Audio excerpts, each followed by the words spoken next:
पश्चिम बंगाल का मैदान सजा हुआ है, हजारों लोगों की भीड़ सामने है, नजारा देखने वाला है और उसके बीच में एक नौजवान भाषण दे रहा है। किस अंदाज में वो भाषण देता है, वो किस अंदाज में पब्लिक से कनेक्ट होता है, उसकी एक बानगी ये देखिए। तो चाहे वो कितना भी ताकत लगा ले, एड़ी चोटी की जोर लगा ले, ज्ञानेश कुमार और अमित शाह और बीजेपी को तृणमूल कांग्रेस और बुरी तरह 26 के चुनाव में हराएगा। ये चेतावनी देकर मैं जाता हूं। दोस्तों, जिस नौजवान को आपने सुना उसका नाम है अभिषेक बैनर्जी, टीएमसी का ऑर्गेनाइजर और रणनीतिकार। अभिषेक बैनर्जी टीएमसी में कॉर्पोरेट स्टाइल और डेटा ड्रिवन पॉलिटिक्स के लिए जाने जाते हैं। बूथ लेवल पर फीडबैक सिस्टम, सर्वे एनालिटिक्स और यंग टीम के जरिए पार्टी को मजबूत करते हैं।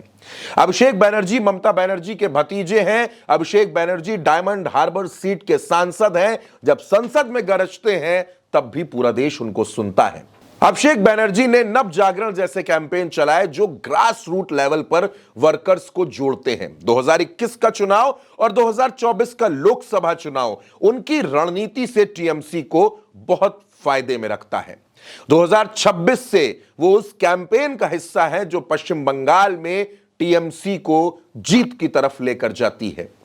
ममता बनर्जी नॉर्थ बंगाल में इमोशनल कनेक्ट बनाती हैं, तो अभिषेक साउथ बंगाल में ऑर्गेनाइजेशन और कैडर मैनेजमेंट संभालते हैं। अभिषेक बैनर्जी को टीएमसी में ममता बनर्जी के उत्तराधिकारी के तौर पर देखा जाता है। दोस्तों, ममता बनर्जी की उम्र धीरे धीरे बढ़ रही है, स्वास्थ्य भी अब पहले जैसा ठीक नहीं रहता है। अभिषेक को अघोषित राजनीतिक उत्तराधिकारी माना जाता है। उन्होंने कैंडिडेट सिलेक्शन, पार्टी डिसिप्लिन, युवा नेताओं को प्रमोट करने में बड़ी भूमिका निभाई है।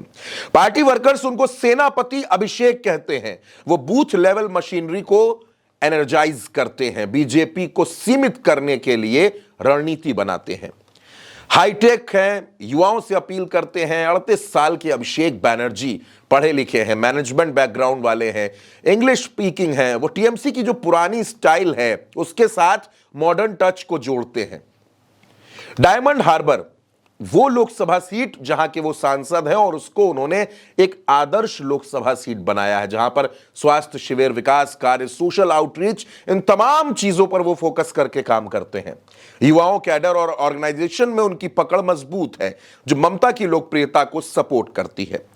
अगर मैं आपसे बात करूं युवा नेताओं को बढ़ाने में, तो दोस्तों अदिति मुंशी, सायंतिका बनर्जी, सायोनी घोष, महुआ मोइत्रा, ऋतुपर्णा, आद्या, इसके अलावा तमाम ये लंबी फहरिस्त है जिन नेताओं को अभिषेक बैनर्जी ने अपनी पार्टी में आगे बढ़ाया है।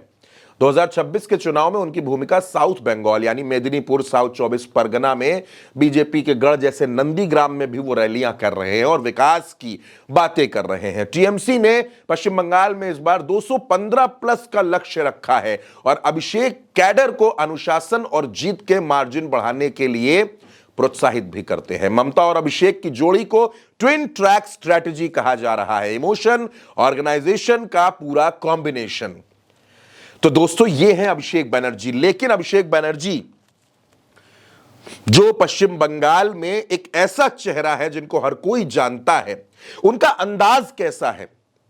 वो हिंदी अच्छी बोलते हैं, इंग्लिश अच्छी बोलते हैं, बांग्ला अच्छी बोलते हैं और हिंदी में जब बोलते हैं तो बीजेपी को कैसे घेरते हैं वो भी सुनिए। मैं क्यों कह रहा हूं, आज बीजेपी वाले हमें बोल रहे हैं कि भाई लाइन में लग के अपना इंडियन बनने का सबूत दो। कल कहेंगे भाई इस रंग का कपड़ा पहनो, इस रंग का पैंट पहनो, इससे बात करो, ये खाना खाओ, घर में इसको रखो, घर में बाहर जाके इससे मिलो, इससे ना मिलो। भाई ये देश किसी का पिताजी का है क्या? किसी का बाप का है क्या? किराएदार है सरकार। कोई भी सरकार हो, केंद्र की सरकार, प्रदेश की सरकार, आप दोनों याद रखिए, कोई भी सरकार हो, सरकार हमेशा किराएदार होता है, मालिक होता है जनता। किराएदार है, जाति मकान थोड़ी है। किराएदार है, जाति मकान थोड़ी है। सभी का खून है इस मिट्टी में शामिल, हिंदू, मुसलमान, सिख, ईसाई। किराएदार है, जाति मकान थोड़ी है। सभी का खून है इस मिट्टी में शामिल, किसी का बाप का हिंदुस्तान थोड़ी है, ये देश सबका है। और यहां पे जितने दोस्तों आज की तारीख में अभिषेक बैनर्जी बंगाल में टीएमसी और ममता दोनों की एनर्जी है, जो जोश अभिषेक बैनर्जी के अंदर नजर आता है वो जबरदस्त है। दोस्तों पश्चिम बंगाल का जो यूथ है वो अभिषेक बैनर्जी से खूब कनेक्ट करता है, खूब जुड़ता है, और अभिषेक बैनर्जी का अंदाज सबसे जुदा है। दोस्तों इस नौजवान ने टीएमसी के अंदर एक नई ऊर्जा डाल दी है, जो इस चुनाव में नजर भी आ रही है। अभिषेक बैनर्जी के बारे में आप क्या सोचते हैं? अपनी राय कमेंट बॉक्स में हमें जरूर बताइएगा। चैनल को सब्सक्राइब कीजिएगा। नमस्कार।